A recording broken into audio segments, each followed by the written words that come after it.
네, 사도행전 오늘은 69탄 제목은 말하라라는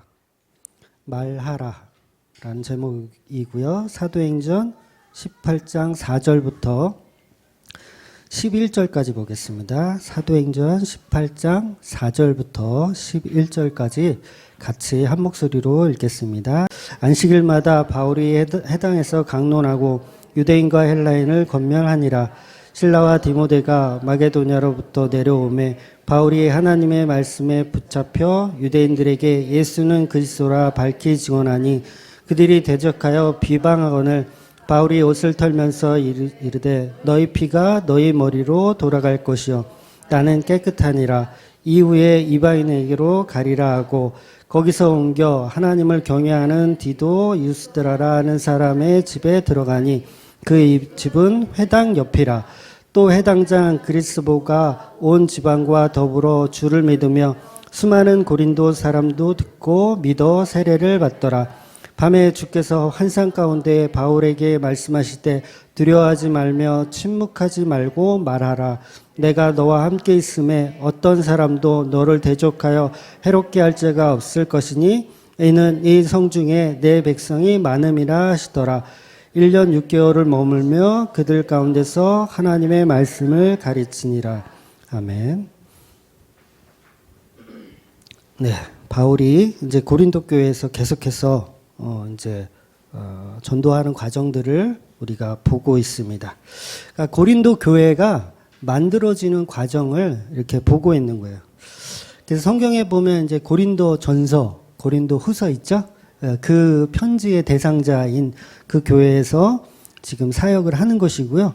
무려 1년 6개월 동안이나 오랫동안 이 고린도 교회를 이렇게 섬기는 모습을 볼 수가 있습니다. 그래서 우리 인간들은 죄를 범하여 타락했기 때문에 어떠한 직업으로도 이 직업 얘기는 지난주에 이제 바울이 생업을 하는 일을 우리가 봤잖아요. 천막 치는 일. 그래서 이 천막 치는 일 자체로 하나님께 영광을 돌릴 수가 없어요. 그러니까 직업 자체로는 하나님께 영광을 돌릴 수가 없습니다. 왜냐하면 직업은 인간의 죄에서부터 출발하기 때문에 그렇습니다. 그래서 오히려 내 직업을 통해서 나의 죄성을 발견하는 것이 오히려 바른 접근이고, 내가 훌륭한 직업을 가졌으니까 이걸 가지고 하나님께 영광을 돌려야겠다라는 생각은 이제 바른 생각이 아니라는 거죠. 그래서 인간이 만들어낸 어떤 열매를 통해서 하나님께 영광을 돌릴 수가 없는 거예요. 근데 우리는 그게 너무 좋죠. 우리 인간이 만들어낸 열매가 너무 좋아요. 내가 일구어낸 예를 들어서 뭐 월급, 내가 한 달 동안 열심히 일구었던 월급, 이 월급을 하나님께 바친다. 이런 마음으로 우리는 영광을 돌린다고 착각을 하는 거죠. 근데 하나님은 그런 거를 이제 뭐 받을 생각도 없으시고 이제 그걸 영광이라고 전혀 받지 않는데, 우리는 그게 너무 좋은 거죠. 그러니까 우리 인간이 만들어낸 열매로는 하나님께 영광을 돌릴 수가 없고, 이게 기독교인들이 가장 흔히 범하는 오류예요. 예. 왜냐하면 우리 인간은 머릿속 깊이 뼛속까지 그 개념이 있거든요. 내가 좋아하는 것은 하나님도 좋아한다는 개념이 있어요. 그래서 뭐 어떠한 성과를 거두어서 이걸 하나님께 영광을 돌리고 싶은 마음이 우리 안에 있지만, 그 모든 것들은 다 가인의 재물이라는 거죠. 가인이 일구었던, 가인이 스스로 좋게 여겼던 그것들을 하나님께 드리려고 하는 거예요. 그래서 많은 사람들은 지성이면 감천이라는 말을 좋아하고, 하나님께 뭔가 내가 열심을 다하여 뭔가를 드리면 하나님도 기뻐하실 거라는 착각을 한다는 거죠. 근데 기독교는 소용이 없습니다. 하나님은 그런 거를 안 받으세요. 그러니까 인간의 열매를 잔뜩 가져와 봐야 하나님은 화염검으로 막으세요. 화염검이 뭔지 아시죠? 에덴 동산을 지켰던 화염검으로 막으십니다. 그거 들고 접근하는 순간 불칼로 그냥 다 끝장이 나는 거예요. 불맛을 보게 됩니다. 그래서 오직 하나님이 받으시는 제물은 그 아들, 바로 예수 그리스도의 십자가 밖에는 없다라는 거예요. 하나님 받으시는 영광은. 그래서 우리 인간은 절대로 우리의 것을 하나님께 드리려는 발상 자체를 버리고 오직 예수 그리스도의 피를 의지하여서만 하나님께 영광을 돌릴 수 있다라는 거예요. 그래서 이거를 우리가 함께 나누는 게 기독교의 본질이라는 거죠. 그래서 갈라디아서 이제 6장 7절에 보면 지난주에도 말씀드렸지만 심은 대로 거두라는 말이 있어요. 근데 이것은 세상이 말하는 뭐 콩 심은 데 콩 나고 팥 심은 데 팥 난다. 어떤 방향성의 개념도 아니고요. 방향성 그러면 뭐 인과응보. 뭐 악한 것을 심는 자는 악한 것을 거두고 선한 것을 심는 자는 선한 것을 거둔다. 이런 방향성도 사실은 아니에요. 왜냐하면 선악의 구분 자체가 하나님과 우리는 다르거든요. 우리는 선하다고 생각하는데 하나님 보실 때는 악해요. 그 우리는 악하다고 생각하는데 하나님 보실 때는 선할 수가 있는 거예요. 그래서 심고 거둔다는 것은 세상이 추구하는 원리이지 하나님이 추구하는 원리가 아니라는 거죠. 그래서 갈라디아서 6장 7절 말씀을 이렇게 8절 말씀과 같이 연결해서 보면 말씀이 이렇게 됩니다. 같이 한번 읽어볼까요? 시작. 스스로 속이지 말라. 하나님은 업신여김을 받지 아니하시나니 사람이 무엇으로 심든지 그대로 거두리라. 자기의 육체를 위하여 심는 자는 육체로부터 썩어질 것을 거두고 성령을 위하여 심는 자는 성령으로부터 영생을 거두리라. 이 말씀을 우리가 문자적으로 이해하면 그러면 우리가 영적인 것을 심으면 영적인 뭐 좋은 것을 걷고 우리의 육적인 것을 거두면 육적인 것은 없는구나. 우리는 그렇게까지 생각해요. 그 정도만 생각해도 사실은 훌륭한 건데 이 말씀의 본질은 뭐냐면 육은 인간이에요. 인간이 심는 모든 것은 다 소용이 없다라는 얘기예요. 반드시 심을 때 누가 심어야 되냐면 성령께서 심으셔야 된다는 그 얘기인 거예요.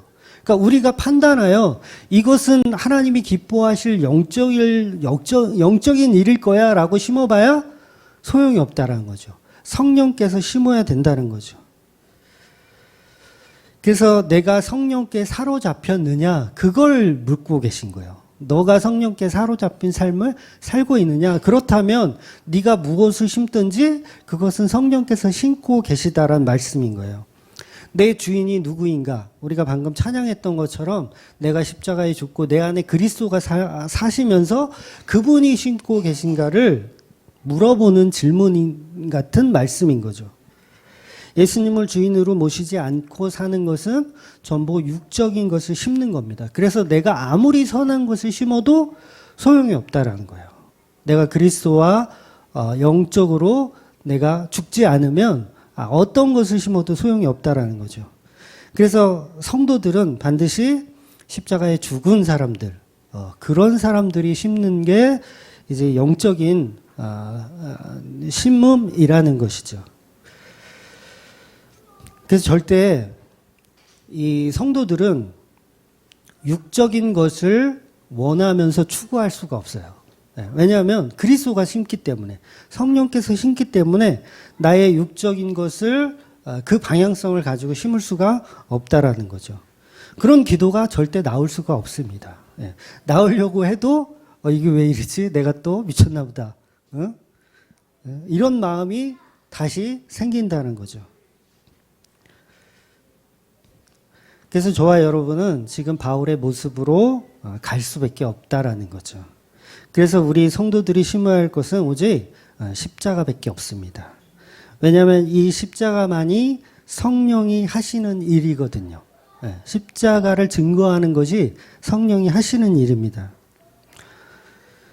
그러니까 여러분 주위에 복음 아는 사람들이 없다면 여러분 자신이 목회자가 돼야 돼요.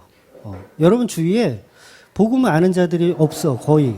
교회에 다니는 사람들은 많은데 진짜 복음 아는 자들이 없으면 여러분들이 목회자가 되어서 뭘 심느냐? 십자가를 심는 거예요. 십자가를 심는 거. 그래서 저와 여러분이 어떤 헌금을 하더라도 자기 복을 받으려고 하는 헌금은 해서는 안 되는 거예요. 내가 이 헌금할 때니까 하나님 복 주세요. 이런 개념에서 심으면 이게 뭐라고 해요? 지금 잘못 심고 있는 거예요. 육을 심고 있는 거예요. 그러니까 헌금을 하더라도 지금의 빌립보 교회 십자가를 심는다는 마음으로 헌금을 하는 거예요. 그러니까 나는 여건이 어려우니까 연보를 통해서 바울과 같은 누군가를 돕겠다. 그 마음이 지금 이제 빌립보 교회가 마게도냐에서 이제 바울과 실라가 연보를 가지고 지금 오는 중이거든요. 오늘 본문에 이제 도착을 한 거죠.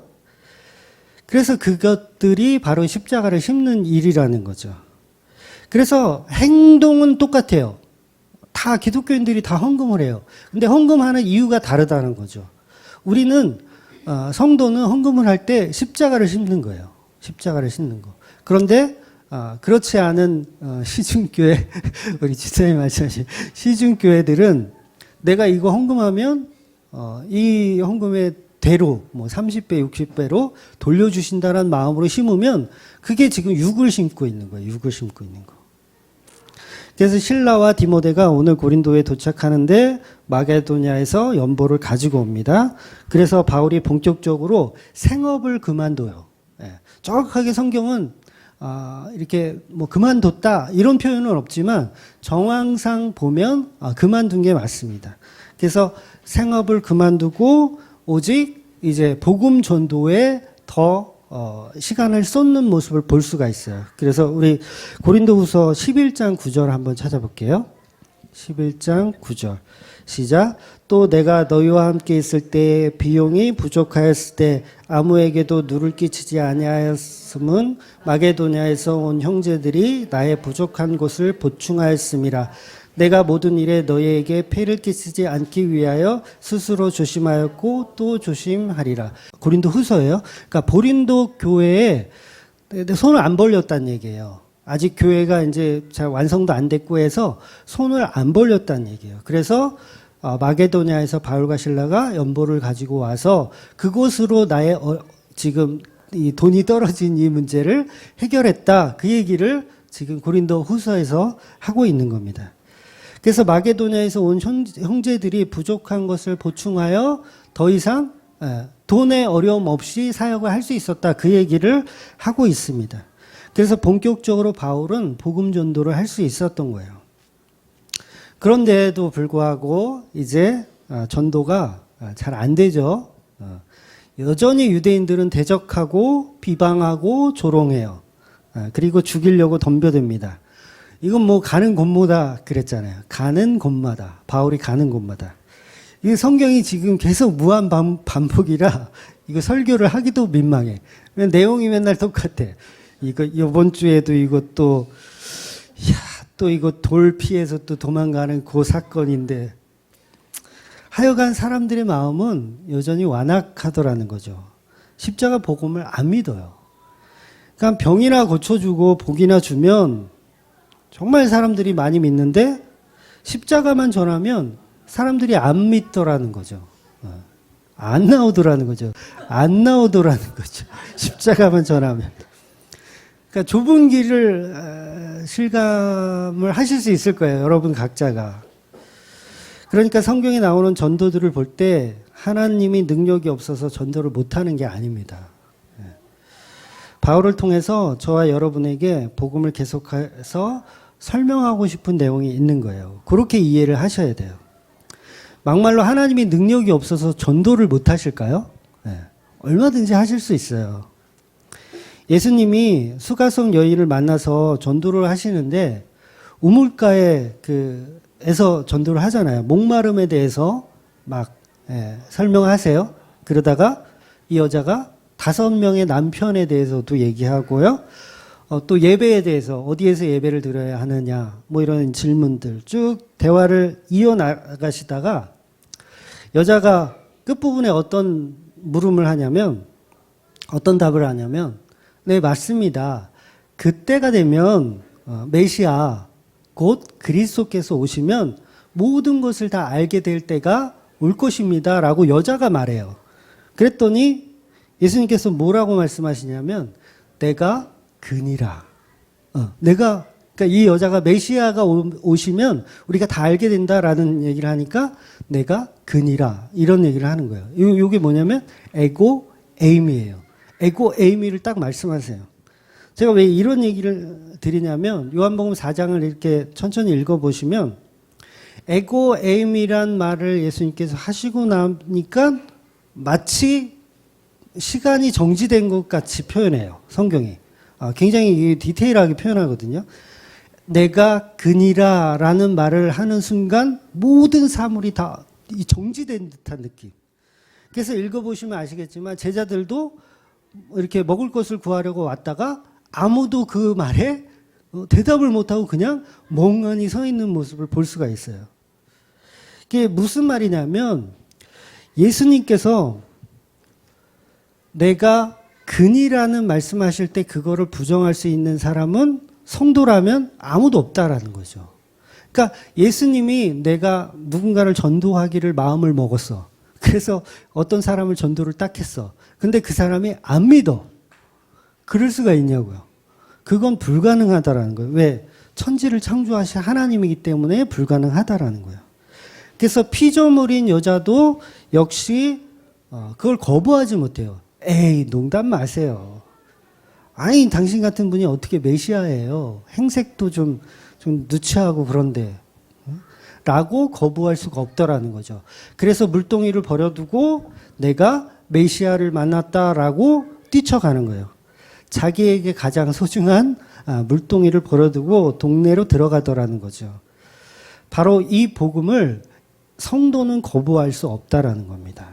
하나님이 작정하시면 누구든지 다 구원해 내실 수 있는 분이 바로 하나님이라는 거죠. 바로 예수님이라는 거죠. 그래서 이 예수님과 동일한 성령께서 바울에게 함께 하시잖아요, 지금.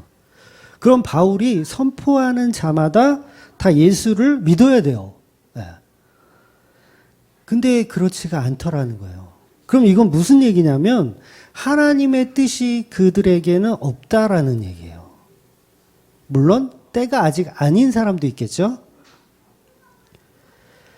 그래서 나중에 회심할 수 있지만 이것이 선포됐을 때 그것을 거부한다라는 건 그들에게는 하나님의 은혜가 없다라는 거예요. 그러니까 이 또한 하나님의 뜻에 의해 진행되고 있다라는 것이죠. 하나님이 아브라함에게 이삭을 주겠다고 해요. 근데 이 두 부부가 쌍으로 비웃어요. 그죠? 이삭을 주겠다고 했는데 쌍으로 비웃어요. 어떻게 하나님께 비웃을 수가 있죠? 못 믿겠다는 얘기잖아요. 어떻게 안 믿을 수가 있어요. 예수님이 내가 근이라 딱 얘기했더니 띠롤이 뭐야. 이럴 수가 있을까요? 예수님 내가 근이라 내가 메시아다라고 얘기했는데 뭐야 저건. 이건 말이 안 되잖아요. 근데 지금 그 모습이라는 거예요. 아브라함과 이 아내는 그 모습이라는 거예요. 그러니까 이것은 불가능한 일인데 인간이 그런 태도를 보이는 것은 뭔가를 우리에게 지금 설명해 주고 싶은 이야기가 있다라는 거죠. 그래서 저와 여러분은 목적을 가지고 이야기하더라도 그것을 모든 것을 다 이루시는 분은 오직 예수님이기 때문에 전도를 하더라도 실망할 필요가 전혀 없는 거예요. 다 하나님의 목적에 의해서 진행되고 있다라는 것입니다. 그래서 저와 여러분은 전도를 하다가 실망할 필요도 없어요. 그럴 만한 이유가 있기 때문이라고 믿으시면 됩니다. 그래서 결과와 상관없이 그냥 십자가 복음을 전할 뿐입니다. 그런데 오늘 본문에서 바울이 이번에는 조금 지쳐 보여요. 다른 때하고는 조금 달라요. 조금 지쳐 보여요. 그러니까 오늘 본문에서 뭐라고 얘기하냐면 내가 너희들한테 또다시 내가 복음을 전하면 내가 성을 갈겠다. 내가 개다. 너희들한테 다시는 내가 복음 전하라 라고 옷을 털어버리고 그 자리에 피하는 모습을 볼 수가 있어요. 그러니까 전하고는 조금 다른 성향으로 지금 바울이 접근하고 있어요. 저는 이 마음이 충분히 이해가 가요. 저도 수도 없이 이런 경험을 해봤기 때문에 지금도 자주 하고 있고 현재도 그렇습니다. 정말 사람들이 십자가 복음을 안 믿더라고요.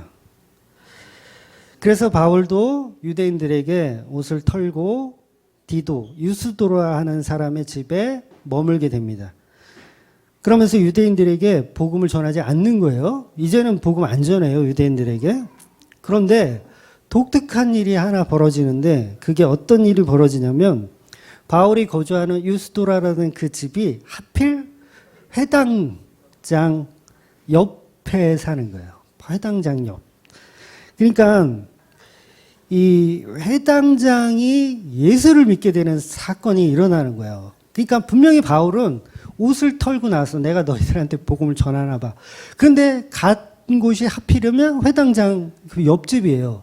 그러니까 이 회당장은 뭐냐면 지금 이 유대인들 중에 두목이에요, 두목. 우두머리예요, 우두머리. 그러니까 이게 얼마나 지금 이게 현실을 부정하고 싶겠어요, 이 바울이. 그러니까 이 회당장이 예수를 믿게 되는 거예요. 바울은 내가 너한테 전도하나 봐, 너희들한테 전도하나 봤는데 하나님이 끌어다가 회당장 두목을 갖다가 붙여놓는 거예요. 그러니까 어쩔 수 없이 예수를 믿게 되더라는 거죠. 그래서 바울의 열정과 또한 낙심과 무관하게 전도는 되더라는 거예요. 예. 바울을 여전히 사용하고 계시더라는 거죠. 수도 없이 이런 고백을 저와 여러분이 하잖아요. 저도 그러거든요. 내가 다시는 당신한테 내가 복음 전하나 봐라. 속으로. 속으로. 그런데 또 시간이 지나면 전화 한번 해볼까? 또 이런 마음이 계속해서 들더라는 거죠. 그래서 어쩔 수 없이 이 회당장의 전도가 되다라는 거예요. 그래서 이 회당장의 전도 사건이 유대인들에게는 어떤 일로 작용하냐면 기분이 좋을까요? 나쁠까요? 기분이 엄청 나쁜 거예요. 이게 왜 기분이 나쁘냐면 그 이만희 씨가 신천지 이만희 씨가 갑자기 유튜브에서 제 설교를 듣더니 복음을 아는 거야. 그러면서 내가 그동안 잘못 이 복음을 알았구나. 그리고 난 내일부터 이제 신천지 안 하고 주맘교회로 가서 예배 드린다고 여기 예배 드리러 오는 거예요. 이만희 씨가. 그냥 상상이에요.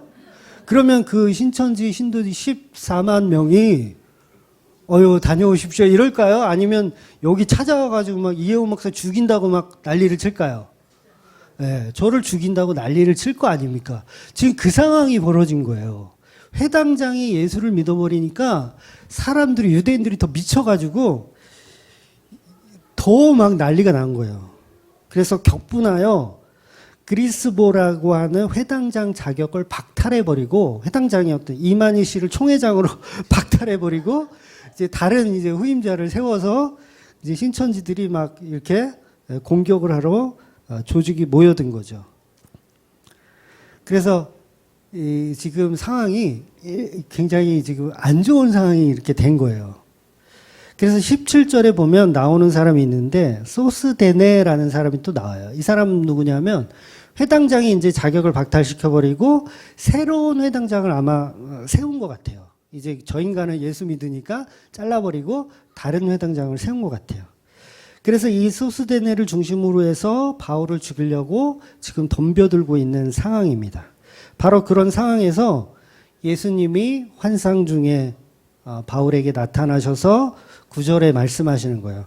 두려워하지 말며 침묵하지 말고 말하라. 이런 얘기를 하는 거예요. 그러니까 신천지인들이 한 10만 명이 이렇게 막 몰려왔어. 얼마나 두렵겠어요, 제가. 나가면 죽겠구나. 야, 이걸 어떡하지? 이게 돌려보낼까? 이만희 씨를 돌려보낼까? 아니면 복음을 이렇게 전하지 않고 좀 어떻게 숨을까? 막 이런 고민을 하고 있어요. 아마도 바울은 고린도를 떠날까라고도 생각을 했을 수도 있겠어요. 그래서 밤중에, 환상 중에 예수님께서 나타나셔서 침묵하지 말고 전하라 라는 메시지를 주시는 겁니다. 그래서 18장이 계속 보시면 아시겠지만 유대인들이 바울을 재판하려고 하려다가 실패로 돌아가요. 이제 거기도 이제 유대인들이 있지만 그래도 거기는 이제 로마의 아직 속국이기 때문에 정치적으로는 로마의 도움을 필요로 했던 그런 시기거든요. 그래서 재판하려고 하다가 이제 실패로 돌아갑니다. 그래서 사람들이 이 새로운 회당장, 이 소스데네를 오히려 막 두드러 패는 사건이 일어나요. 이 사건이 왜 일어나는지 보면 이제 기가 막힌 노릇인데 유대인들이 때렸는지 아니면 헬라인들이 때렸는지 정확하게는 성경이 나와 있지는 않아요. 그런데 문제는 재판에 실패했다는 이유. 이 재판은 이 바울을 죽이기 위한 재판이었어요. 근데 이게 로마의 정치에 의해서 죄가 없음을 밝혀지고 오히려 소스데네를 오히려 막 사람들이 때리는 상황이 연출이 돼요. 이게 얼마나 기가 막힌 또 상황이냐면 마치 에스더에 나오는 그 모르드게가 이제 그 하만하고의 사건에서 오히려 죽이려고 했던 자가 죽게 되는 상황이 연출이 되잖아요. 지금 그 상황이 벌어지는 거예요. 그러니까 소스데네가 바울을 죽이려고 계략을 썼는데 오히려 자기가 매를 맞는 현상이 일어나요. 근데 더 웃긴 건 뭐냐면 이 소스데네가 나중에 바울과 절친이 됩니다. 네. 성경이 아주 재밌어요. 오히려 소스데네가 바울과 절친이 돼요. 그러니까 고린도 교회의 굉장히 중요한 중심 인물이 되거든요. 이 두 번째 회당장이. 그래서 고린도전서 1장 1절에 보면 나오거든요. 바울의 형제 소스데네라고 시작을 해요. 고린도전서 1장 1절이. 그만큼 중요한 인물로 성장을 합니다. 그래서 오늘의 적이 내일의 친구가 될 수 있고 오늘의 친구가 내일의 적이 될 수도 있는 거예요. 그래서 사람을 보고 사역하면 안 됩니다. 여러분도 언젠가는 저의 적이 될 수 있어요. 늘 경험해 왔고 앞으로도 경험해 갈 것을 제가 뼈저리 느끼고 있습니다. 그래서 사람을 보고 신앙생활하면 안 되세요. 사람 보지 마십시오. 사람 보면 정말 힘들더라고요. 그래서 예수님만 보고 신앙생활을 하시기 바랍니다. 지난주 오후에도 말씀드렸지만 복음을 전하는 사람하고는 무관합니다. 복음을 전하는 그 사람하고는 무관합니다. 저와 여러분이 보는 이 성경들도요, 그 바리새인들, 서기관들이 필사한 걸로 지금 보고 있어요. 이게 무슨 얘기냐면 그 사람들이 필사한 것 때문에 우리가 복음을 듣고 있다고요. 서기관들이. 그 예수도 안 믿는 그 사람들이 필사한 걸로 우리가 복음을 듣고 있다고요. 그러니까 사람의 과정은 하나도 중요한 게 아니란 얘기예요. 그래서 성경은 그 성경 자체로 복음이 충분하다라는 거죠. 그래서 다시 8절로 이제 넘어가서 그리스보라는 이 회당장이 예수를 믿고 세례를 받아버리니까 유대인들이 극도로 흥분했습니다. 이제 바울은 좀 고린도를 떠나야 할까까지도 아마 생각했을지도 모르겠는데 그래서 주님이 환상 중에 나타나서 두려워하지 말고 침묵하지 말고 말하라 이렇게 계속 전도를 해라 이렇게 말씀하시는 겁니다. 그런데 보세요. 성경이 얼마나 재밌냐면 전도가 목적이라면 바울에게 환상을 보여주실 필요가 없어요. 왜냐하면 유대인들에게 환상을 보여주면 되거든요. 오히려 유대인들에게 환상을 보여줘서 다 믿게 하면 되는데 이 바울만 그냥 죽도록 고생하라고 바울에게만 환상을 보여주는 거예요. 나는 좀 여기 고린도 좀 떠나고 싶은데 예수님이 바울에게만 환상을 보여주시더라는 거죠. 그래서 지금 이 사도행전의 관심은 전도 대상자에게 있는 게 아니고 오직 바울이라는 성도에게 관심이 있다라는 거예요. 성령님께서는 바울에게 관심 있지 그 유대인들에게 관심 없어요. 그러니까 유대인들에게 관심이 있었으면 유대인들에게 나타나서 바울의 복음을 잘 들어라 이렇게 말씀하시겠지만 그렇지 않다라는 거죠. 그래서 성령께서는 자기 육체를 위해서 신고 거두는 사람들에게는 관심이 없습니다. 교회에 아무리 열심히 다녀도 십자가 복음을 그냥 만나처럼 이것이 무엇인가 못 알아보는 그 만나처럼 그렇게 십자가를 제대로 못 알아보고 그냥 복의 종류로 복 받는 도구로만 생각하면 소용이 없다라는 거예요. 그러면 예수님께서 나는 너를 도무지 알지 못하노라 이렇게 되는 거예요. 그 인생의 끝이. 그래서 성령께서는 성도들에게만 십자가 복음을 전하십니다. 아무나 전하는 게 아니라 성도들에게만 십자가 복음을 전하십니다. 모든 이에게 전도가 목적이라면 유대인의 회당에 예수님께서 환상으로 나타나셔서 말씀하셔야 되는데 그렇게 하지 않으신다라는 거예요. 그냥 바울만 계속 개고생하는 거죠. 바울만. 그러니까 예수님의 관심은 선택받은 그 십자가로 만들어지는 그 재창조물인 피조물들에게만 관심이 있기 때문에 그렇습니다. 그래서 오늘 본문이 바울이 환상 중에 예수님을 만나는데 이 환상과 계시는 오늘날에도 이런 환상과 계시는 없어요. 오늘날에는 없습니다. 오늘 본문이 이제 신비적인 일을 이렇게 다루기 때문에 많은 기독교인들이 아직도 뭐 환상 보고 계시 보고 이런 얘기를 흔히 하거든요. 보통 이제 그 신사도 운동하는 친구들이 많이 그런 얘기를 하는데 바울이 환상처럼 예수님의 음성을 듣거나 환상을 보는 거는 그건 이제 끝났기 때문에 그런 현상이 일어나지 않습니다. 그거는 일종의 병이에요, 사실 병. 그 조현병이라고 하는 병이에요. 그래서 정신과 치료를 받으셔야 되는 거예요. 오히려 내가 이 바울처럼 내가 환상을 본다, 계시를 보고 음성을 듣는다, 그런 일은 일어나지 않습니다. 그래서 본인이 보는 환상이나 환청, 이게 본인은 사실이라고 믿지만 진짜 하나님의 계시가 아닌 거예요. 자기에게만 나타나는 것이라고 자부하는 경우가 있는데 굉장히 그거는 치료를 받아야 하는 겁니다. 바울의 때는 아직 성경이 완성되기 전이기 때문에 환상과 계시가 임하는 거예요. 그러나 지금은 환상이 계시가 존재하지 않습니다. 성경의 온전함으로 하나님의 말씀은 완전히 끝났기 때문에 아직도 계시를 받으면 성경에 필요가 있어요, 없어요? 필요가 없어져 버려요. 그러니까 성경을 부족하다라고 말하는 사람과 똑같은 거예요. 그 계시를 내가 받았다고 하면. 그래서 자기가 하나님께 직통 계시를 받았다고 하는 신사도 운동을 하는 분들은 참 심각한 거예요, 그건. 천주교의 오류가 뭐죠? 천주교의 가장 큰 오류? 가장 큰이 맞는지 모르겠는데, 오류가 뭐냐면, 교황의 말을 성경보다 더 권위 있게 여겨요. 성경보다 교황이 말하면 그걸 법으로 여기는 게 천주교의 오류예요.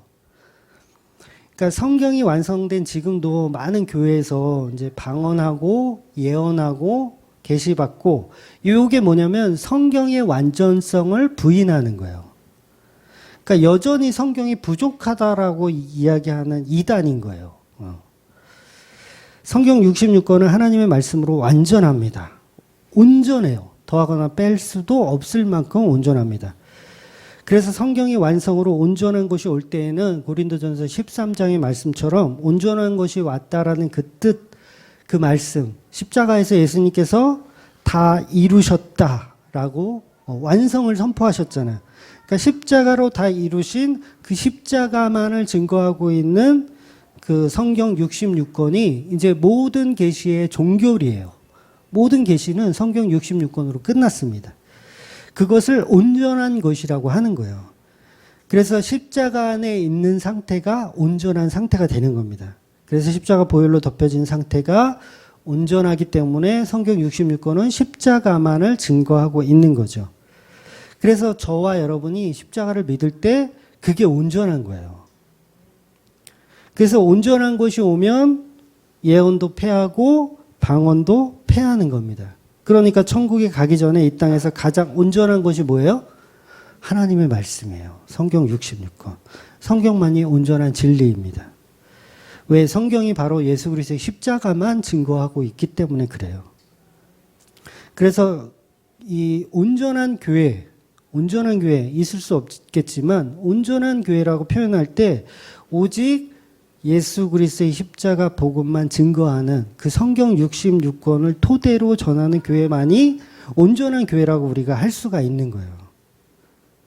그러니까 진리를 찾아서 뭐 철학자들도 진리를 찾아가고 종교인들도 종교를 찾아가요.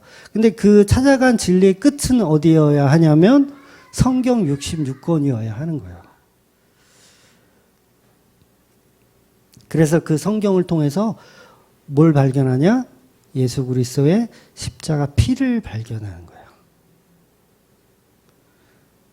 그러니까 저도 어릴 때는 철학도 좋아하고 뭐 종교도 좋아하고 그래서 절에도 다녀보고 철학적인 책도 이렇게 보고 탈무드도 읽어보고 그랬는데 진리를 찾을 수가 없어요. 진리는 오직 성경에서만 찾을 수가 있는 겁니다.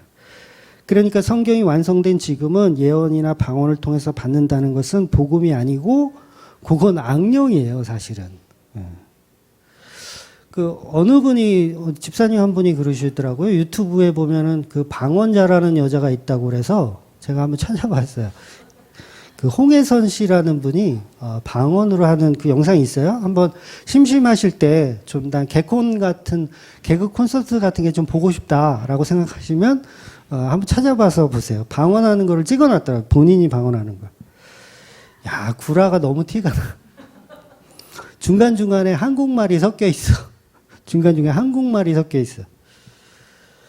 그러니까 얼마나 지금 기독교가 무당 잡교가 되어 있는지 정말 알 수 있는 하나의 대목인데, 성경을 통한 십자가 사랑만으로 우리는 은혜를 완성하는 겁니다. 그게 진짜 복음이에요. 그래서 사랑이 완성입니다. 십자가 사랑이 모든 것을 완성시키는 거예요. 그래서 성경이 증거하는 아들에 관하여, 로마서 1장 2절이죠. 모든 선지자의 말, 예수에 관한 이야기라는 거. 누가복음 24장 27절. 이 예수님의 주되심만을 증거하고 있는 성경으로 성령을 받지 않으면 그건 성령 받은 게 아니에요. 그러니까 성령을 어떻게 받냐면 성경을 통해서 성령을 받는 거예요. 말씀을 통해서 성령을 받는 겁니다. 그러니까 그렇게 안 받으면 홍혜선 씨 같이 막 이상한 거를 성령 받았다고 이렇게 착각하게 되는 거예요. 다시 말해서 성령을 받는다는 건 성경을 통해서 성령을 받는 겁니다. 다른 계시나 방언 이런 것으로 받는 게 아니에요. 기도원 가서 기도 열심히 해가지고 받는 거는 이상한 거를 받아요. 이상한 거를. 환상 보고 환청 아무리 봐도 성령 받은 게 아니라 그건 오히려 악령을 받은 거예요. 그러니까 해석도 안 되는 이상한 말로 와글와글 떠드는 거죠. 그래 놓고 이제 성령 받았다고 사기를 치는 거예요. 지난주에도 제가 말씀드렸지만 고린도전서 14장 27절, 28절 우리 한번 보고 갈게요. 시작. 만일 누가 방언으로 말하거든 두 사람이나 많아야 세 사람이 차례를 따라하고 한 사람은 통역할 것이요. 만일 통역하는 자가 없으면 교회에서는 잠잠하고 자기와 하나님께 말할 것이요. 그러니까 통역 안 되면 뭐라고요? 하지 말라고 사도 바울이 얘기해요. 왜 그럴까요? 거짓 방언이 있었어요. 이 당시에도. 지금 한국교회에 거짓 방언 많잖아요. 근데 그 홍혜선 씨 그 방언을 유튜브로 제가 찾아서 들어보면서 저도 해석을 할 수 있겠더라고요. 왜냐하면 중간중간에 한국말이 섞여 있어. 그래서 뭘 얘기하고 싶은지는 알겠더라고요. 그게 뭐예요? 사기예요. 그거 들으면 통역이 가능할 거 아니에요. 왜 중간중간에 한국말이 들어있으니까. 없어야지. 한국말 전혀 없어야지. 통역을 했을 때 그게 이제 서로 통역이 맞았을 때 그게 진짜지. 중간중간에 힌트를 줘. 통역을 할 수 있게. 야. 그래서 이 사도 바울도 고린도 교회에서 방언을 말할 때 한꺼번에 막 수십 명씩 해버리면 소용이 없다. 두세 사람씩 이렇게 통역하는 사람들을 세워놓고 해라. 이렇게까지 얘기했다고요, 바울이. 근데 지금 교회들은 통역하는 사람들이 어디 있어? 그냥 막 하지. 너도 나도 누가 더 큰가? 와글와글. 전부 통역이 안 되는 가짜 방언으로 진짜라고 우기고 하는 것일 뿐입니다. 요게요, 요 모습이 사실 성령 회방하는 거예요.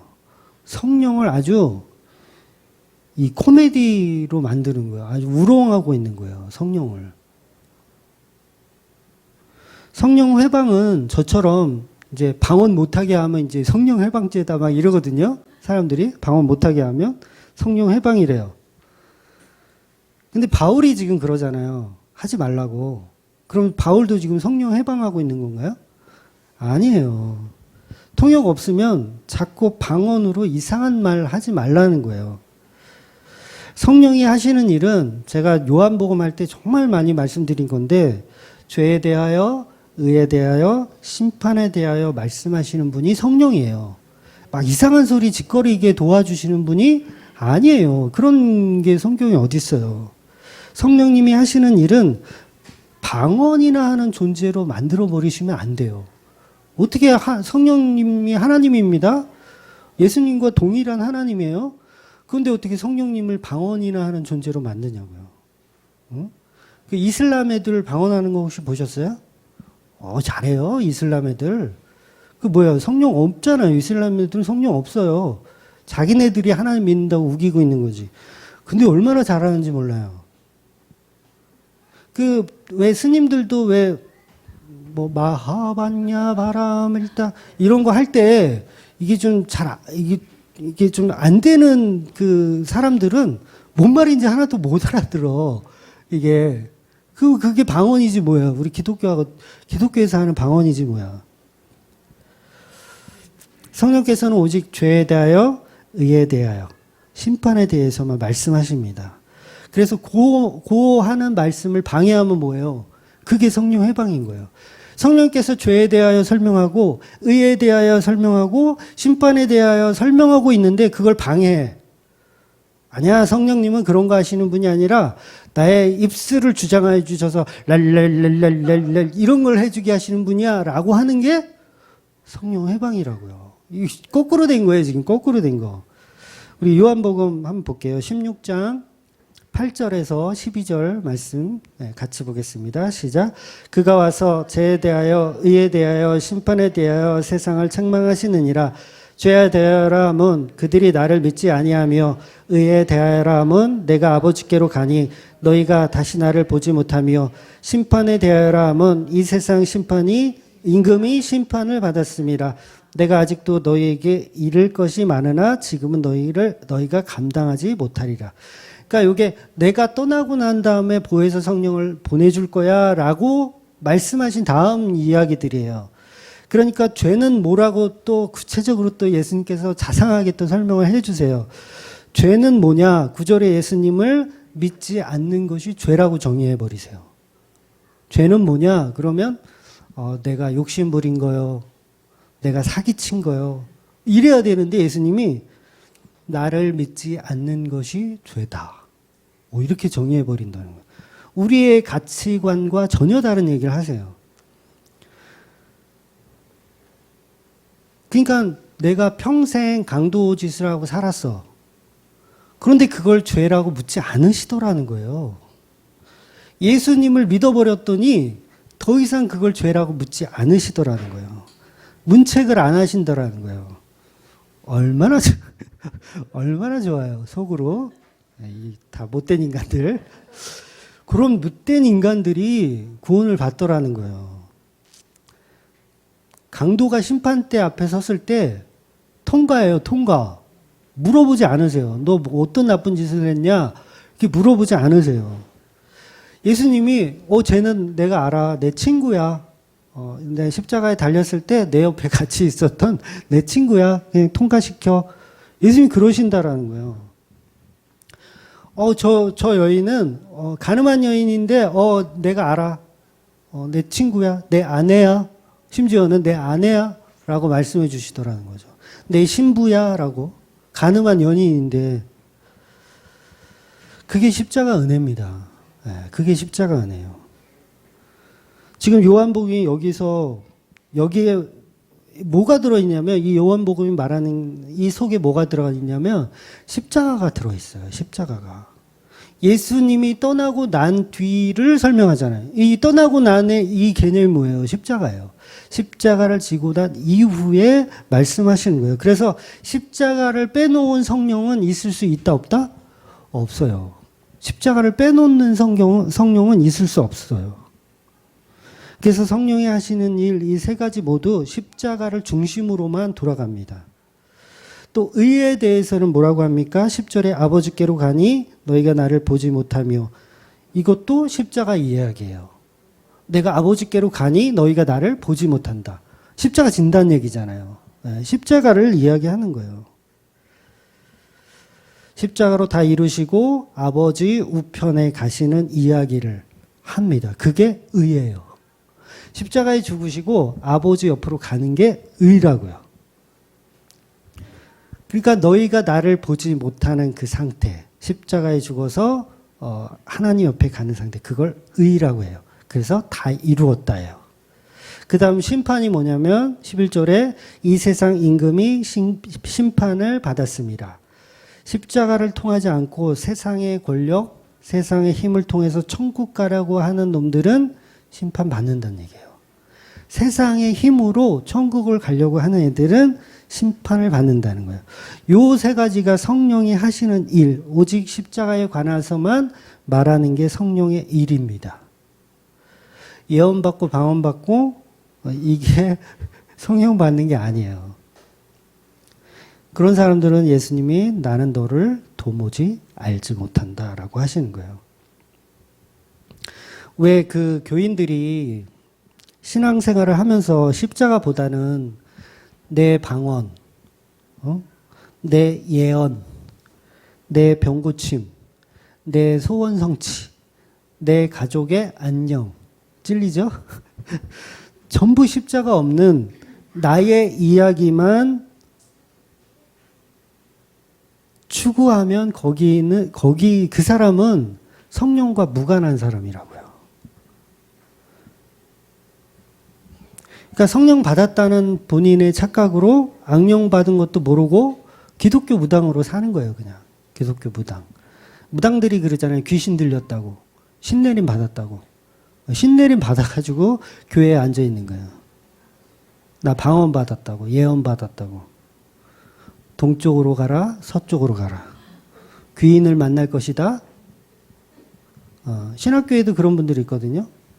내가 환상 중에 예수님을 봐가지고 예수님께서 너는 내가 목사로 키울 것이니 신학교를 가거라. 그래서 오는 사람들도 있어요, 진짜. 응답받았다고. 근데 한술 더 뜨는 사람은 뭔지 알아요? 계시 중에 금능력 앞 50평을 내가 너희에게 예정을 해놨으니 너는 공부만 하고 마치면 내가 교회를 너에게 줄 것이다. 그러면서 금능력 땅 밟기에 하나님이 어느 상가를 주시나 이렇게. 근데 목사님 돈 얼마 갖고 계세요? 돈 없대.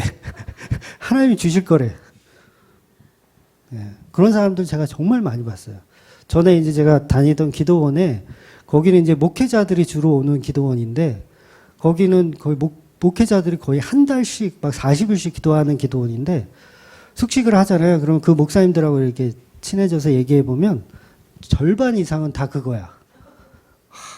자기는 계시를 받아가지고 하나님께서 이미 지금 상가를 얻어놓고 계시대. 근데 돈은 하나도 없대. 이게 뭐예요? 이게 다 신들린 거예요. 신들린 거. 교인들도 마찬가지예요. 목사들만 그런 게 아니에요. 교인들도 똑같아요. 교회 나와서 나 사업이 대박 날 것이다. 성령 받았다고 사기치는 거예요. 십자가를 말하지 않는 성령 충만은 100% 가짜예요. 100% 가짜입니다. 아무리 목사가 현란하게 말을 잘하고 설교를 잘하는데 그 설교의 내용 중에 십자가가 없으면 그거 성령 충만한 목사 아니에요. 그냥 가짜입니다. 사꾼이에요. 성령님께서 통변도 안 되는 방언을 우리에게 주실까요? 성령님은 그런 성령님 아니세요. 결국 인간의 우월주의가 만들어낸 허상입니다. 인간의 우월주의. 나는 성령 받았다라는 우월주의를 나타내고 싶은 마음이 있어요. 교인들 특히 그래요. 나는 너보다 믿음 더 좋다. 이 우월주의. 나는 너보다 진리를 더 깨달았다. 이런 우월주의. 네, 저도 있어요. 그거. 저도 있어요. 나는 성령 받았다. 막 이런 거. 이 방언도 못하는 허접 쓰레기들아. 나는 방언도 받았다. 교인들이여 내 발 앞에 엎드려라. 막 이렇게. 이런다고요, 우리가. 저도 옛날에 그랬고요. 저는 이제 고1 때부터 방언을 했거든요. 근데 교회에 오는 그 애들, 막 개념 없는 애들 보면, 아유, 이 방언도 못하는 것들 아주 그냥, 아유, 씨. 요것들을 데리고 기도원에 한번 가서 나의 현란한 방언의 이 은사를 한번 보여줘? 막 이런 우월감. 다 있어요. 인간 안에는 다 그게 들어있어요. 지금 교회들이 천지를 창조한 성령님을 무당 수준으로 만들어가고 있는 거예요. 네. 무당들이 얼마나 예언 잘해요. 방언 잘하고. 네. 옛날에 그 구인사 갔을 때, 구인사 절이에요. 저 충주 맞죠? 네. 오래돼가지고 기억도 안 나네. 그 구인사 갔을 때 이제 간증하는 걸 시켜요. 불자들을. 거기 막 수백 명 모여 있거든요. 법당이 꽤 커요. 그 기도원 같이 생겼는데 엄청 커요. 그럼 거기에 한 사람씩 나와가지고 간증을 해요. 교회하고 거의 비슷해요. 간증을 하는데 그 간증을 이렇게 듣고 있으면 야, 나도 100만 원짜리 등 하나 사면 야, 나도 암도 고칠 수 있겠구나 생각이 들더라고요. 야, 여기서 저 간증을 딱 듣잖아요. 그럼 야, 나도 100만 원만 있으면 암도 고치고 야, 서울대도 들어갈 수 있겠구나. 근데 그걸요, 제가 구인사 다닐 때는 굉장히 오래전이죠. 80년대니까. 근데 교회들이 그런 거 흉내내고 있더라고요. 지금 보면. 이미 오래전부터 그랬죠. 흉내내고 있더라고요. 고려시대에 이제 불교가 대한민국을 이제 장악했던 역사가 있잖아요. 그리고 조선시대는 유교가 대한민국을 장악했던 시대가 있고, 당군 신화 자체가 이건 무슨 개 풀 뜯어먹는 소리예요. 당군 신화 자체가 우리는 곰의 자손이에요. 박혁거세가 아래에서 태어났대요. 교과서에 나와요. 이게 지금 물론 신화지만 교과서에 버젓하게 박혁거세가 아래에서 나왔다. 그리고 우리는 당군의 그 곰이 이렇게 당군을 낳았다. 뭐 이런 거 지금 뿌리 깊이 우리가 그거 배우고 있어요.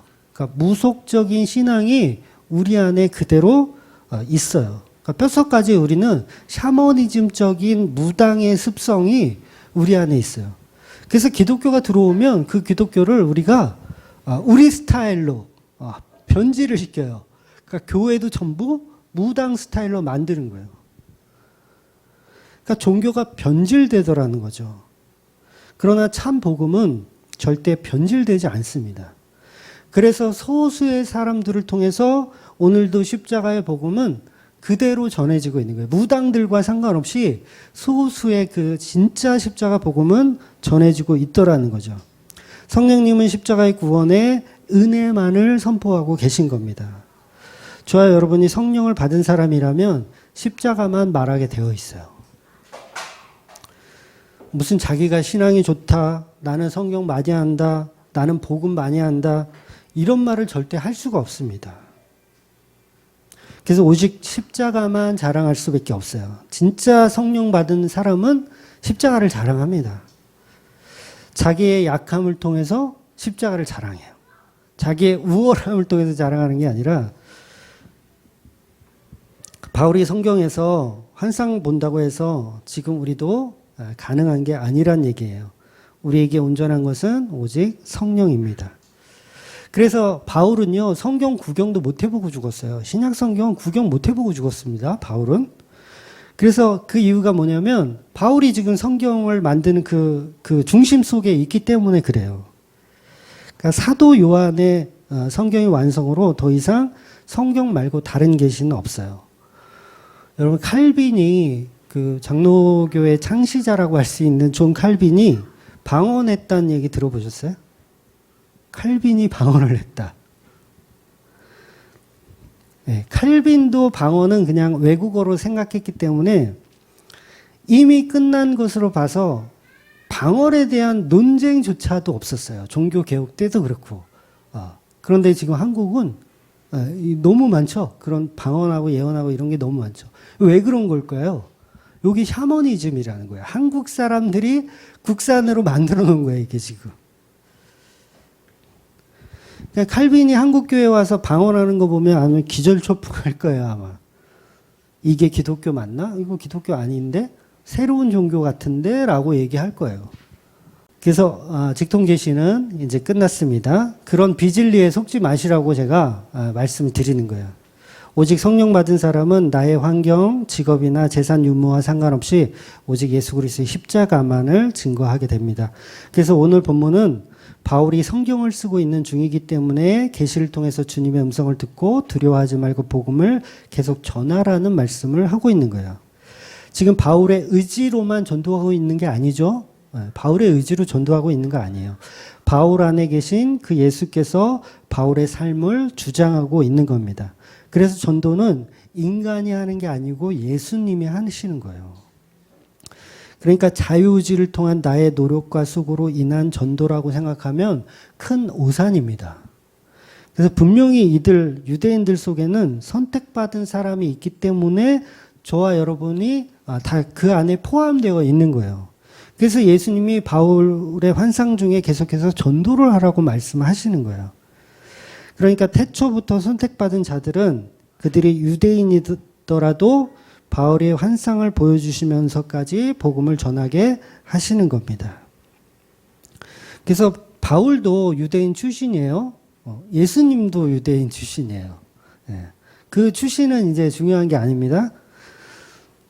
저는 개인적으로 이제 18장 말씀을 오늘 본문을 이제 원래는 하나의 설교였는데 두 주로 이렇게 끊어서 보는 건데 두 주간 이 말씀을 묵상하면서 이런 표현을 해서 정말 죄송한데 저는 바울의 이 여린 모습을 계속 보게 되더라고요. 여린 모습. 그러니까 우리 사도행전이나 바울의 서신서를 통해서 보면 과연 바울의 성품이 어땠을까? 성품이. 그러니까 보통은 많은 분들이 바울은 카리스마가 있었을 것이다. 굉장히 센 상남자 스타일. 그런 스타일로 이렇게 생각을 할 수 있는데 과거에 이제 막 예수 믿는 사람들 때려잡으러도 다니고 막 이래서 굉장히 드세고 상남자일 스타일일 것이다. 이렇게 생각하는데 왜 소위 잘 나간다는 목사님들 보면은 거의 상남자잖아요. 설교하는 거 들어보면 그냥 쩌렁쩌렁하고 막 돌아다니면서 막 설교를 막 얼마나 상남자인지 몰라. 바울이 과연 그런 스타일이었을까? 그거를 제가 한 주간 좀 묵상을 했는데 근데 좀 달라요. 그러니까 성경을 보면 바울에게 그런 모습이 점점 없어지고 있는 모습이 보여요. 그러니까 처음엔 좀 그랬는데 시간이 지날수록 그 모습이 점점 없어지는 걸 볼 수가 있습니다. 그러니까 오히려 죄송한데 약간 찌질해지는 모습? 그런 모습을 봐요. 오죽하면 고린도전서 10장 10절에는 지금 이제 고린도 교회예요. 뭐라고 말씀하시냐면 고린도후서 10장 10절. 전서인가요? 후서인가요? 후서군요. 고린도후서 10장 10절 같이 읽어볼게요. 그들의 말이 그의 편지들은 무게가 있고 힘이 있으나 그가 몸으로 대할 때는 약하고 그 말도 시원하지 않다 하니 이런 얘기가 있어요. 그러니까 바울의 편지들은 무게가 있고 힘이 있으나 그가 직접 몸으로 말할 때는 약하고 어눌했다는 얘기예요. 시원하지 않다라는 거죠. 말이 뭔가 좀 저처럼 어눌하고 말주변이 없고 했던 얘기 또 하고 했던 얘기 또 하고 시간은 계속 가는데 아직도 그 진도는 안 나가고. 근데 저는 목회를 시작하면서 이 말씀이 굉장히 위로가 많이 됐었어요. 개인적인 이야기이긴 한데 뭐냐면 저도 바울은 카리스마 있는 사람이라고 생각했었거든요. 근데 목회를 하면서 야 바울이 나처럼 어눌했어? 뭐야 바울도 그랬어? 마치 친구를 만나는 것처럼 그 시즌 1 때 제가 사실 이런 얘기를 했었거든요. 시즌 1 때. 근데 이런 설교를 했다가 욕을 얼마나 많이 먹었는지 지금도 기억이 나는데 어떻게 사도 바울을 말주변이 없다고 얘기할 수 있느냐. 어떻게 사도 바울이 어눌하다고 얘기할 수가 있느냐. 그래가지고 욕 엄청 먹고 빨리 바울한테 사과해라. 살다 바울이 설교 못했다라는 얘기는 내가 너한테 처음 듣는다. 이런 얘기 들었는데 실제로 사도 바울이 고린도후서 11장 6절에 뭐라고 써 있는지 한번 볼게요. 고린도후서 11장 6절 시작. 내가 비록 말에는 부족하나 지식에는 그렇지 아니하니 이것을 우리가 모든 사람 가운데서 모든 일로 너에게 나타내었노라. 아멘. 물론 바울이 겸손하게 얘기한 것일 수도 있어요. 근데 고린도 사람들은요, 근데 없는 얘기를 지어낸 건 아니에요. 일부러 바울을 비방하려고 하는 게 아니라 실제로 바울은 내용은 너무 훌륭하고 좋은데 약간 말하는 게 약간 떨어졌어요. 그러니까 떨어졌다는 개념은 저만큼 떨어졌다는 얘기는 아니에요. 상대적이에요. 왜냐하면 그 당시 고린도는 철학이 이제 아덴도 마찬가지고 철학이 이게 발달했던 지역이라 이 말쟁이들이 많이 있었어요. 왜 흔히 이제 4세기 때, BC 4세기 때 보면 왜 소피스트라고 하는 사람들이 굉장히 말을 잘했거든요. 유창하게. 막 그런 사람들에 비해서, 이제 바울은 이제 복음을 이야기해야 되니까 상남자처럼 이렇게 설교를 못 했던 거예요. 그러니까 이게 바울을 제가 비하하는 게 아니라 그런 사람들에 비해서 바울은 자기 부인을 하고 십자가만을 오로지 드러내기 위해서 설교를 하다 보니 그렇게 들릴 수밖에 없었더라는 거죠. 그래서 편지는 굉장히 내용은 힘이 있는데 네가 말할 때는 굉장히 약해 보이고 어눌해 보였다라는 표현을 하는 거예요. 그래서 바울이 고린도전서 4장 20절에 무슨 말씀을 하냐면 하나님의 나라는 말에 있지 아니하고 오직 능력에 있느니라. 이런 말씀을 하는 거예요. 그동안 여러분 이 말씀 어떻게 생각하셨어요? 이거 기도원에서나 볼 수 있는 말씀으로 다 이해하셨죠? 기도원에 딱 붙여놓고 응? 하나님의 나라는 말에 있지 않고 오직 능력에 있음이라. 그러면 설교는 아니고 무조건 뭐 방언받고 막 이런 능력. 근데 바울은 그런 의미로 한 얘기가 아니에요. 내 말이 어눌하더라도 이 말씀의 그 내용이 능력이다. 이 얘기를 지금 설명하는 건데 우리는 문자로 딱 보면 야 무슨 설교야. 설교는 짧게 한 20분만 하고 20분도 길어. 15분만 해. 나머지는 뭐야? 주여 삼창하고 우리 불 받읍시다. 불 받읍시다. 우리는 말에 있지 않고 능력에 있습니다. 이게 뭐예요? 성경을 지금 잘못 인용하고 있는 거예요. 근데 얼마나 많은 교회들이 이 말씀을 가지고 그렇게 사용하고 있습니까? 이 말씀의 배경이 디모데를 사역자로 보낼 때 했던 얘기예요. 바울이. 디모데. 그러니까 디모데가 소피스트처럼 말을 잘했을까요? 못했을까요? 잘은 못했겠죠. 디모데가. 그러니까 그런 말솜씨에 대해서 능력으로 판단하지 말라는 얘기를 지금 바울이 고린도 교회에 하고 있는 내용인 거예요. 그래서 말의 어떤 포장, 그런 게 중요한 게 아니라 그 말이 담고 있는 그 능력, 그 능력을 설명하고 있는 내용이라는 거죠.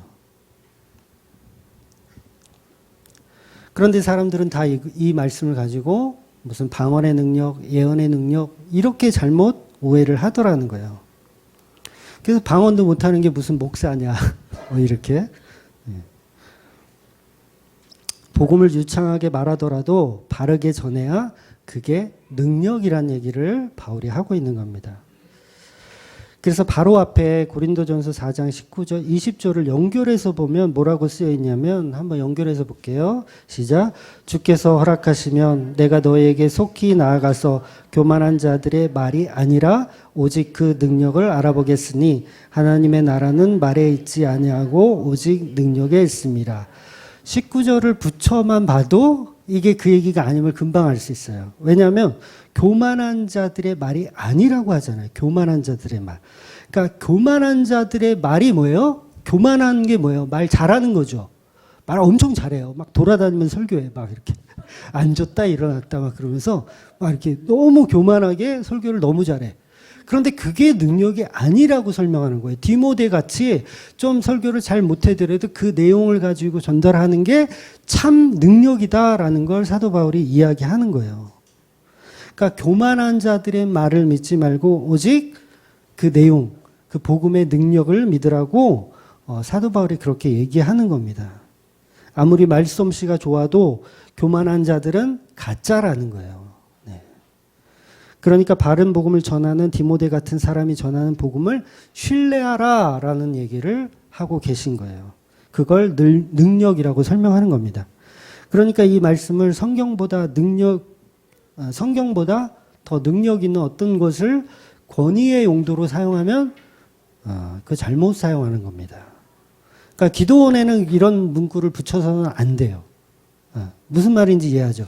기도원에서는 절대 하나님의 나라는 말에 있지 않고 오직 능력에 있음이라 이걸 붙여놓으면 안 된다고. 그럼 다 오해하죠. 다 이거 뭐 은사 받고 이런 걸로 생각하니까. 이게 해석의 오류예요. 사람들이 문자적으로 해석하는 게 성경 안에도 지금 너무 많이 있어요. 네. 오히려 그 반대의 말씀입니다. 인간의 말씀보다 오직 하나님의 말씀이 더 능력이 있다라는 걸 말씀하는 겁니다. 그래서 바른 말씀이 곧 능력이에요. 바른 말씀. 십자가 복음. 그게 진짜 능력입니다. 그러니까 실제로 전승에 의하면 바울이 굉장히 키도 작고 대머리라고 비리비리하고 약했다. 실제로 바울이 고질병이 있었다고 하잖아요. 만성질환. 뭐 시력 안 좋았고 시력이 안 좋아서 대피를 했어요. 바울은 본인이 나중에는 글을 못 써가지고 대피를 했습니다. 그리고 간질이 있었다고 보시는 분들도 있어요. 간질.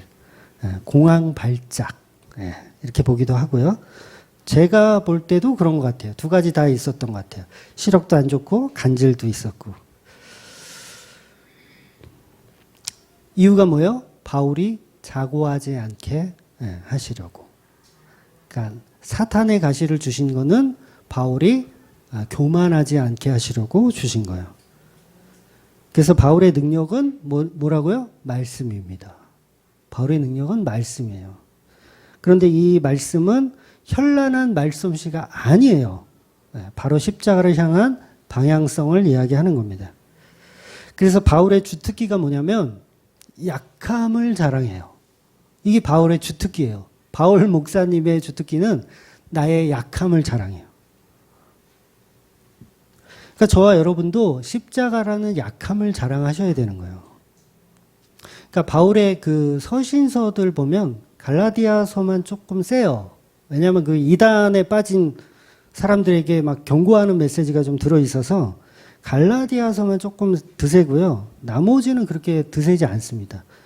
굉장히 차분한 그런 스타일이에요. 오늘 본문도 유대인들에게 복음을 전하다가 못 알아들으니까 옷을 털고 나 몰라라, 나 할 만큼 했어, 그러면서 돌아서는 모습을 볼 수 있어요.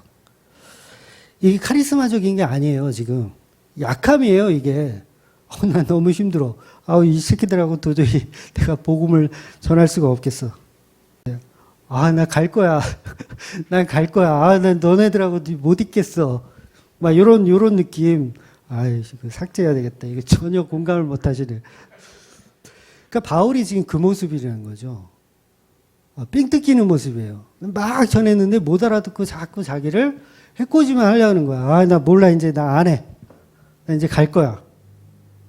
그러니까 지금 바나바하고 싸울 때는 굉장히 드셌는데 시간이 지날수록 이 안이 지금 바뀌고 있는 거예요. 계속 연약함으로 바뀌고 있는 거예요. 강함이 없어지고 점점 약해지더라는 거죠.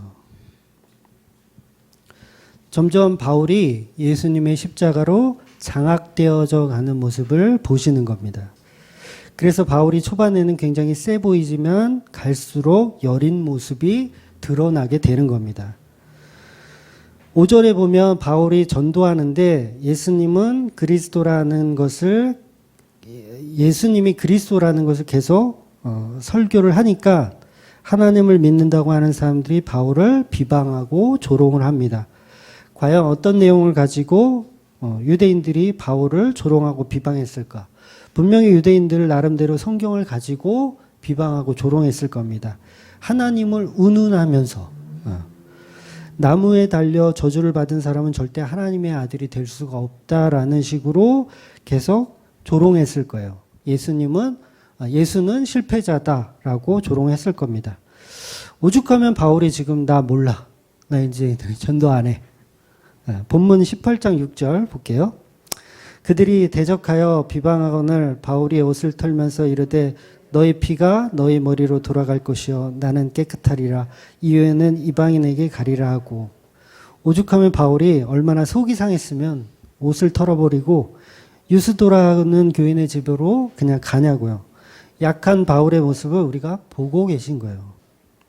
그래서 지금 바울이 이 약함의 경험을 통해서 나중에 고린도 교회가 만들어지고 그 고린도 교회에게 이런 말씀을 합니다. 고린도전서 1장 27절, 29절 요 말씀 같이 읽겠습니다. 시작. 그러나 하나님께서 세상에 미련한 것들을 택하사 지혜 있는 자들을 부끄럽게 하려 하시고 세상에 약한 것들을 택하사 강한 것들을 부끄럽게 하려 하시며 하나님께서 세상에 천한 것들과 멸시받는 것들과 없는 것들을 택하사 있는 것들을 폐하려 하시나니 이는 아무 육체도 하나님 앞에서 자랑하지 못하게 하려 하심이라. 아멘.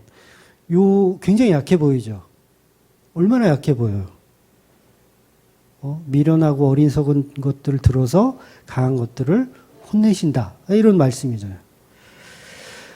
제가 한 설교 중에 5주년 때인가 4주년 때인가 제목이 예수의 빛이다 라는 제목의 설교가 있어요. 5주년이었던 것 같은데 그 설교에 보면 오늘 본문 이제 그 사도행전 18장 18절을 가지고 제가 설교한 내용이 있어요. 그때 이제 바울이 이제 다음 주에 볼 본문인데 거기 보면 갱글리아에 가서 머리를 깎다라는 말이 나와요. 그러니까 이 말이 뭐냐면 지금 이 유대인들에게 내가 너희들한테 내가 전도하나 봐라. 다시는 전도 안 한다. 그래 놓고 이제 머리를 깎는 거예요. 이게 이제 나시린의 개념이거든요. 내가 한 말을 이제 돌이키고 싶다라는 거예요. 하나님께 한 서원을 내가 바꾸고 싶다. 이게 뭐예요? 지금 약함이에요, 약함. 내가 강했어. 내가 유대인들에게 내 너한테 복음 전하나 봐. 이렇게 강함이 있었는데 다시 정신을 차리고 나니까 내가 아니지. 내가 종인데 내가 하나님의 종인데 내가 이러면 안 되지. 라면서 약함으로 돌아서는 바울의 모습을 발견할 수 있더라는 거죠. 어쩐 저와 여러분이 지금껏 강함을 자랑하면서 신앙생활 하셨을 수도 있어요. 그러나 십자가의 증거는 약함을 통해서 계속 전달이 되더라는 거예요. 말하라. 예수님이 오늘 환상을 통해서 그러시는 거예요. 말하라. 그래서 우리는 어쩔 수 없이 예수님의 분부대로 움직일 수밖에 없는 존재로 하나님이 만들어 가시더라는 거예요. 그래서 우리는 날마다 머리를 깎아야 돼요. 네, 저 머리 잘 깎았죠? 네, 깎았어요. 집사람이 머리 안 깎으면 네, 가만 안 놔둔다고 그래서 깎았어요. 그래서 저의 약함을 드러내기 위해서 머리를 깎고 염색을 하고 교회 딱 오니까 우리 집사님이 중학생이 앉아있다고 그래서 얼마나 기분이 좋았는지. 네. 그래서 우리의 삶이 내가 부인되고 오직 성령께서 나를 이끄는 그 삶은 강함이 아니라 약함입니다. 그 약한 데서 강함을 이루어내시는 그 성령의 인도함을 받고 사시는 그 십자가의 은혜를 나누시는 저와 여러분 되시기를 주의 이름으로 축원드립니다. 아멘. 기도하겠습니다.